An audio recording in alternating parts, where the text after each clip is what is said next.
Até que ponto você se conhece? Ou até que ponto você conhece de fato as pessoas nas quais você se relaciona? Seja na tua família, seja seu cônjuge, seja seus colegas de trabalho. Será que é legal a gente falar sobre um tema que faz toda a diferença, mas faz toda a diferença nos seus relacionamentos? Será que é legal a gente falar num tema que muitas pessoas têm dificuldade de se relacionar porque não fica atento a esse detalhe? Vale a pena a gente falar sobre isso? Vamos lá?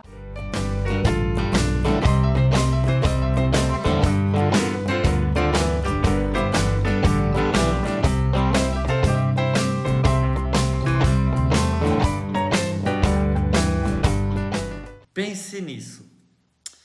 A pessoa ou as pessoas das quais você se relaciona não são o comportamento, são coisas diferentes. E muitas vezes nós temos algum tipo de aversão ou ficamos de uma certa forma desconfortáveis com relação a outras pessoas, porque muitas vezes as pessoas confundem a pessoa com o comportamento. E a pessoa não é o comportamento. O comportamento está em função de. Gente, assim, pode parecer algo muito simples o que eu estou falando, mas é a grande verdade. Muitas pessoas têm desconfortos nos seus relacionamentos, seja dentro da família, seja no colega de trabalho, seja com relação aos estudos, não importa, qualquer o contexto em que tiverem. Algumas pessoas têm uma certa aversão com outras pessoas porque confundem as pessoas com os comportamentos, nas quais eu deveria, de primeiro momento, entender o que pode, olha a pergunta de $1 milhão, o que pode estar mantendo aquele tipo de comportamento. E aí que eu começo a olhar e entender o que mantém aquele comportamento, eu começo a olhar para aquela pessoa de uma forma mais diferente. Eu começo a procurar muitas vezes entender a razão pela qual aquela pessoa está se comportando daquele jeito, daquela forma, naquele contexto na qual ela está inserida. É algo simples que eu estou falando, mas é algo que pode fazer a grande diferença nos seus relacionamentos. E isso pode lhe dar maior produtividade, seja em qualquer for o contexto em que essa palavra servir, produtividade. Desde que o homem começou a entender fatores externos a ele próprio, fatores relacionados aí à própria ciência, à natureza, a gente começa a falar de algumas questões relacionadas, por exemplo, à formação do mundo. O mundo foi formado de que forma? Foram colocados 4 elementos, terra, água, fogo e ar. Assim que nós olhamos para a matéria da formação do mundo, a gente começa a olhar para a formação da sociedade, a gente olha também para 4 fatores, 4 momentos nos quais o ser humano tem o seu humor relacionado, 4 estilos de humor, que é o colérico, o sanguíneo, o melancólico e o fleumático. Pessoas coléricas, pessoas sanguíneas, pessoas melancólicas e pessoas fleumáticas. Esses 4 estados do humor estão relacionados, olha que interessante, aos 4 estados da matéria: terra, água, fogo e ar. E hoje, além de nós olharmos para esses 4 estados do humor, nós também olhamos para 4 estilos de comportamento: o dominante, o influente, o estável e o conforme.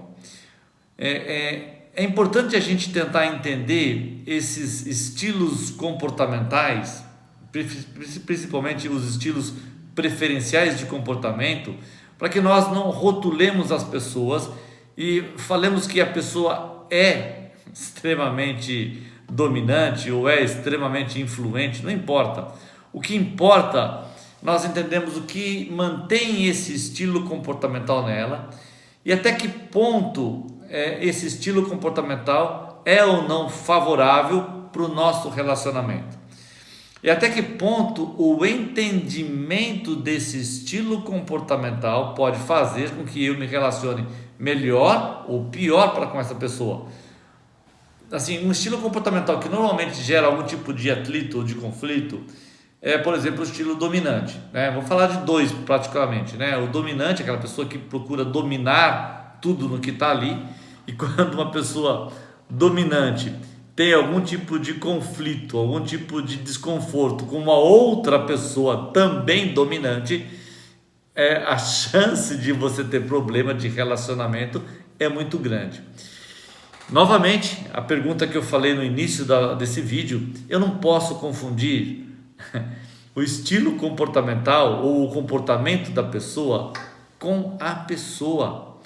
E nós temos diversos exemplos dentro da própria família. Você que está assistindo esse vídeo deve ter algum tipo de exemplo dentro da tua própria família, de pessoas que têm dificuldade de se relacionar com outras pessoas da própria família, porque não entendem o seu estilo comportamental ou o que mantém aquele estilo comportamental.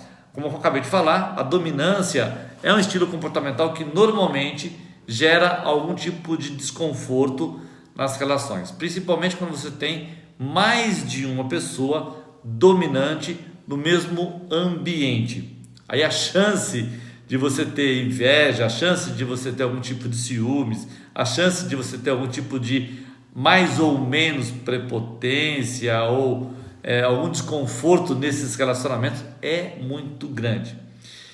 E aí, pelo fato destas pessoas extremamente dominantes não entenderem que o relacionamento, a forma de se relacionar com as pessoas dentro da própria família, dentro do ambiente de trabalho, o relacionamento é muito mais importante do que o estilo comportamental, as pessoas se mantêm nesse estilo comportamental e a chance de você ter maiores problemas é muito grande.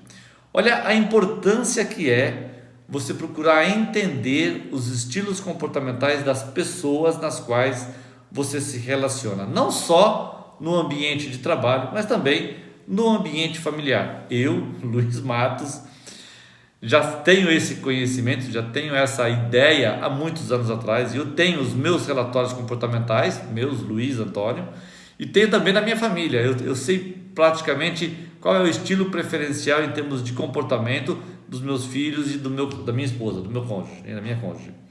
Então, olha, enquanto que a gente pode ser mais efetivo, mais produtivo, se relacionar melhor com esse simples entendimento. A pessoa não é o comportamento, ela está tendo aquele comportamento em função de algo que está mantendo esse comportamento. E aí a gente tem que entender se é favorável ou não. Por isso, nós precisamos ter esse autoconhecimento de quem somos nós mesmos, autoconsciência, até que ponto o conhecimento que eu tenho de mim mesmo é favorável ou não para as minhas atitudes ou para as minhas ações, e até que ponto eu devo ou não modular ou devo ou não modificar algum tipo de comportamento. Por isso, coaching está intimamente ligado com instrumentos de assessment, ou melhor, instrumentos de análises comportamentais. É o primeiro passo para todo um trabalho de coaching. Coaching nada mais é, de uma forma bem simples, bem resumida, entender o momento atual, ter autoconhecimento de quem eu sou, ter clareza das necessidades de mudanças comportamentais e definir quem é o meu eu ideal. Então a base para tudo isso é esse primeiro passo, que é o entendimento de quem sou eu, autoconhecimento. Eu conhecer de uma forma muito efetiva quem é aquela pessoa que está diante de mim, dar clareza para ela. E esse conceito vem lá de uma das teorias da psicologia, né? Que é o humanismo, ter clareza, ser verdadeiro com você, ter aceitação de quem você é, e então começar a definir o seu eu ideal. E todo esse processo de caminhada até o seu eu ideal é todo um trabalho de coaching, né? Que faz com que você tenha clareza das necessidades de mudanças comportamentais e aí efetivá-las de uma forma muito tranquila, muito objetiva, ok? Espero que esse breve vídeo tenha dado a você uma certa forma de pensar diferente sobre as pessoas nas quais você se relaciona. Lembre-se sempre disso, sempre. A pessoa não é o comportamento. Isso pode fazer a grande diferença na sua vida e a grande diferença na vida daquelas pessoas nas quais você se relaciona. A pessoa não é o comportamento, ela está com aquele comportamento em função de diversos fatores que estão mantendo aquele comportamento. Aquele grande abraço e até o nosso próximo vídeo.